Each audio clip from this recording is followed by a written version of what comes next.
तो भैया हम लोग पढ़ेंगे आज चैप्टर पवन द्वितिका का पार्ट 3 पैराग्राफ नंबर 11 से। देखिए क्या कहानी बढ़ रही है आगे। राधा जी किस प्रकार से पवन को क्या क्या संदेश दे रही है, क्या क्या चीज बता रही है। तू देखेगी जलत तन को, जा वही तदगताओ। राधा जी देखिए इस पैराग्राफ में जो है कि पवन से श्री कृष्ण की पहचान बता रही है कि कैसे पहचानोगे श्री कृष्ण कैसे है। तो कहती क्या है कि तू देखेगी जलत तन को, जा वही तदगताओ। राधा जी बताती है पवन से कि तुम जब वहां पहुंचोगी, तदगता मतलब पहुंचना होता है। जब तुम मथुरा पहुंचोगी तो वहां जगत के समान, बादल के समान सावले श्री कृष्ण को देखोगी। पूरा मतलब ये कि राधा जी हवा से कहती है कि जब तुम वहां पहुंचोगी, मथुरा में पहुंचोगी, तो बादल के समान सावले श्री कृष्ण को देखोगी। होंगे लोने नयन उनके, ज्योति उत्कीर्णकारी। उनके जो नयन होंगे वो कैसे होंगे? लोने अर्थात प्रेम रूपी आंसुओं से भरे होंगे। उनकी जो आंखें होंगी वो प्रेम रूपी आंसुओं से भरी होगी। और उनकी जो ज्योति होगी मतलब आंख जो है कि उनका कैसा होगा? प्रकाशमय होगा। उनके ज्योति उत्कीर्णकारी होंगे।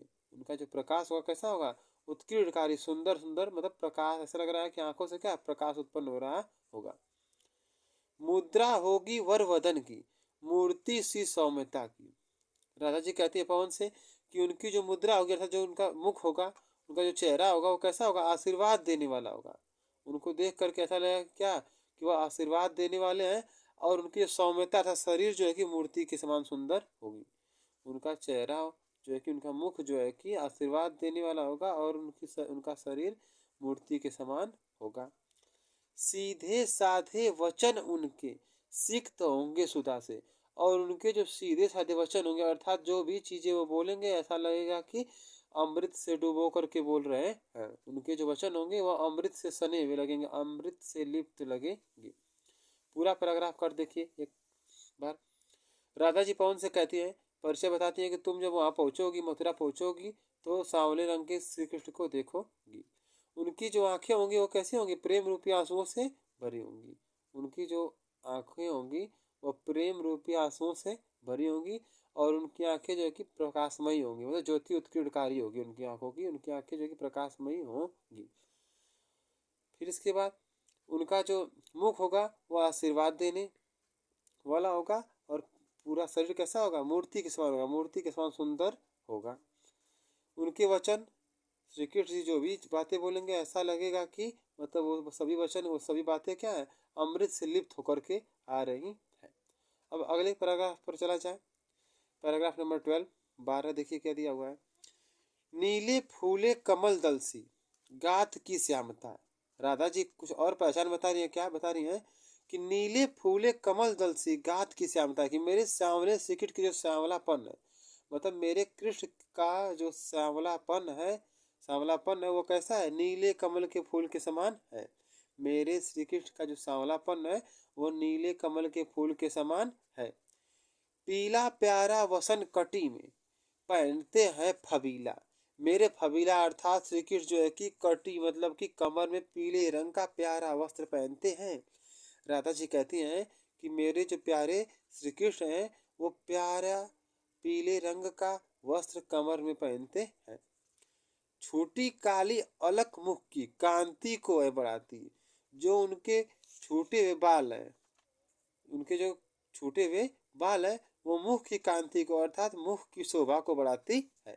श्यामले श्री कृष्ण जी के बारे में बता रही है कि उनके जो छूटे हुए बाल है वो क्या करते हैं? मुख की कांति को अर्थात मुख की सुंदरता को बढ़ाते हैं। सद वस्त्रों में नवल तन की, फूटती सी प्रभा है। श्यामले श्री कृष्ण जो है कि विभिन्न प्रकार के सुंदर सुंदर वस्त्र पहने हुए हैं। और उन वस्त्रों को देख करके ऐसा लगा क्या कि उनके शरीर से जो है कि आशा की किरण उत्पन्न हो रही है, अर्थात प्रभाव मतलब प्रकाश उत्पन्न हो रही है। पूरा पैराग्राफ एक चक्कर देखिए। राधा जी बता रही है पवन से कि मेरे सांवले श्री कृष्ण का रंग कैसा है? नीले कमल के फूल के समान है। उनका सांवलापन कैसा है? नीले फूल के कमल के समान है, अर्थात नीले कमल के फूल के समान है। मेरे सांवले श्री कृष्ण जो है कि कमर में प्यारा प्यारा पीले रंग का वस्त्र पहनते हैं, कपड़ा पहनते हैं। उनके जो छोटे हुए बाल हैं वो मुख की शोभा को बढ़ाते हैं, मुख की सुंदरता को बढ़ाते हैं। और विभिन्न प्रकार के वस्त्रों में सांवले श्री कृष्ण जो कि ऐसे लगते हैं जैसे उनके शरीर से जो है कि विभिन्न प्रकार की किरणें उत्पन्न हो रही हैं अर्थात फूट रही हैं। पैराग्राफ नंबर 13 देखा जाए। सांचे डाला सकल वपु है दिव्य सौंदर्यशाली। राधा जी बता रही हैं कि जो उनका दिव्य सौंदर्यशाली अर्थात सुंदर शरीर जो है कि ऐसा लगेगा कि पूरा क्या सांचे में डाला गया है। सांचे डाला सकल वपु है दिव्य सौंदर्यशाली, मतलब उनका पूरा दिव्य सौंदर्यशाली अर्थात सुंदर शरीर जो है कि सांचे में ढला हुआ प्रतीत होगा। सत पुष्पों से सुरभि उसकी प्राण संपोषिका है। उनकी जो प्राण संपोषिका अर्थात सांस जो आती जाती है वो कैसी होगी? सत पुष्पों सुंदर सुंदर पुष्पों के समान उसकी सुगंध होगी।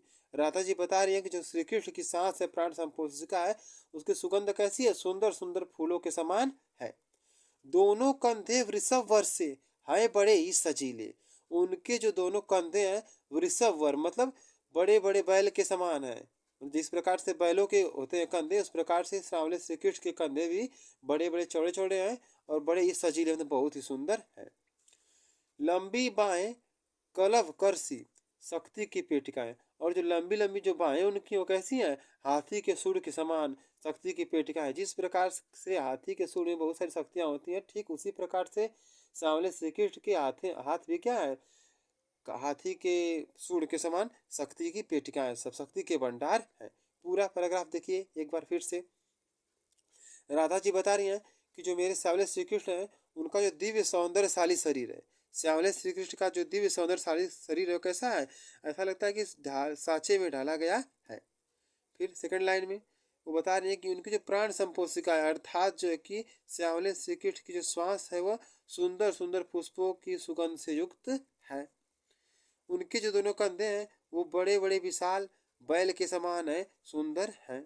और उनके जो लंबी लंबी बाहें हैं अर्थात भुजाएं हैं वो हाथी के सूंड के समान शक्ति की भंडार ऐसा शक्ति की पेटिका है।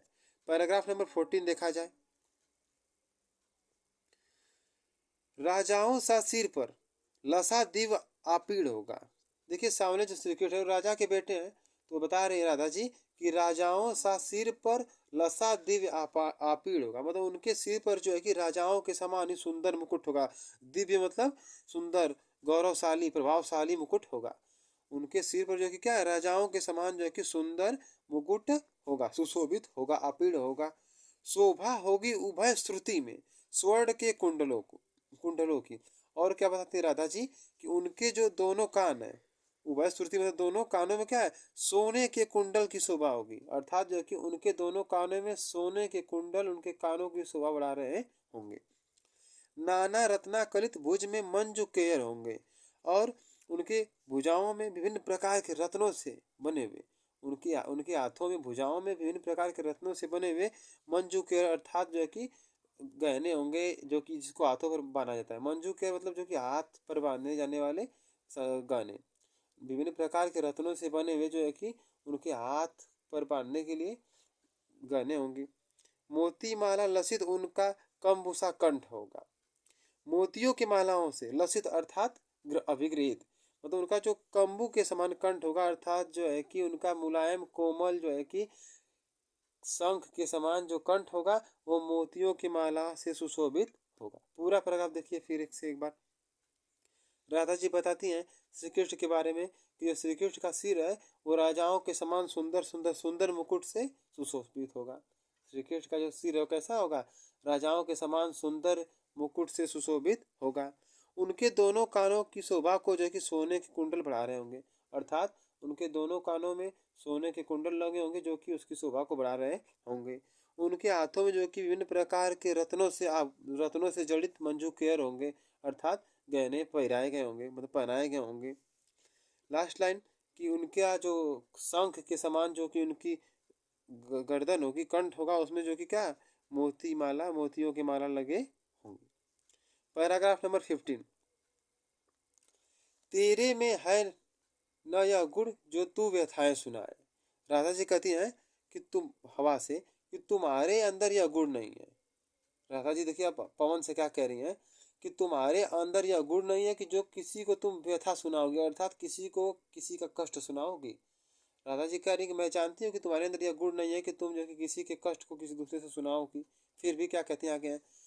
व्यापारों को प्रखर मति और युक्तियों से चलाना।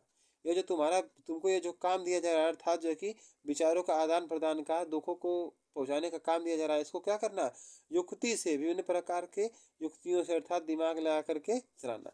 व्यापारों को प्रखर मति और युक्तियों से चलाना। इस व्यापार को मतलब खबर को पहुंचाने, मतलब दुख को पहुंचाने की जो बात है, इसको जो कि युक्तियों से मतलब बुद्धि से चलाना। बैठे जो हो निज सदन में मेघ सी कांति वाले। यदि जो है कि मेघ सी कांति वाले अर्थात जो है कि बादल के समान रंग वाले अगर सांवले श्री जो कि अपने घर में अकेले बैठे हों।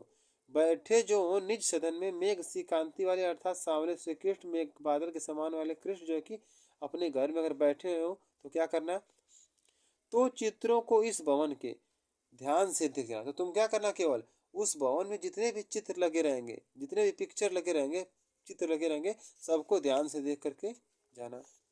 बता रही है कि अगर मेरे सामने श्री कृष्ण जो है कि अगर बादल के समान वाले कृष्ण जो है कि घर में अकेले बैठे होंगे, घर में बैठे होंगे अपने, तो उस घर में लगे हुए सभी चित्रों को तुम देख जाना। पूरा पैराग्राफ देखिए एक चक्कर फिर से।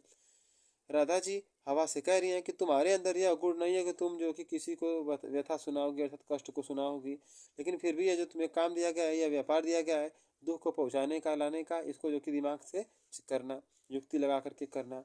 अगर सामने से कृष्ण जो कि बादलों के समान रंग वाले कृष्ण जो है कि अपने घर में अकेले बैठे हो, तो क्या करना, उस घर में लगे हुए सभी चित्रों को तुम देख जाना।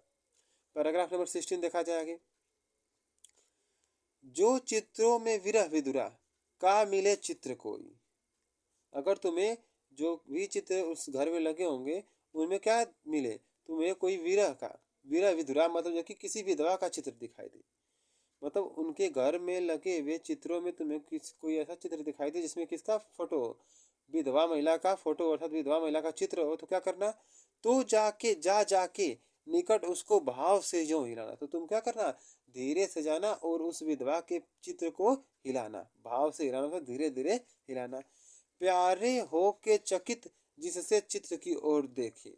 जिससे क्या होंगे, मेरे जो प्यारे सावरे श्री कृष्ण है वो चकित होकर के, आश्चर्यचकित होकर के उस चित्र की तरफ देखेंगे।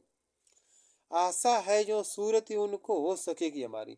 तो मुझे उम्मीद है, मुझे आशा है कि उस चित्र को देख करके उनको हमारी याद आएगी कि इसी प्रकार से मेरे प्रेम विरह में भी कोई मुझे याद कर रहा होगा, कहीं इंतजार कर रहा होगा। पूरा पैराग्राफ देखिए एक चक्कर से फिर नंबर 16 वाला।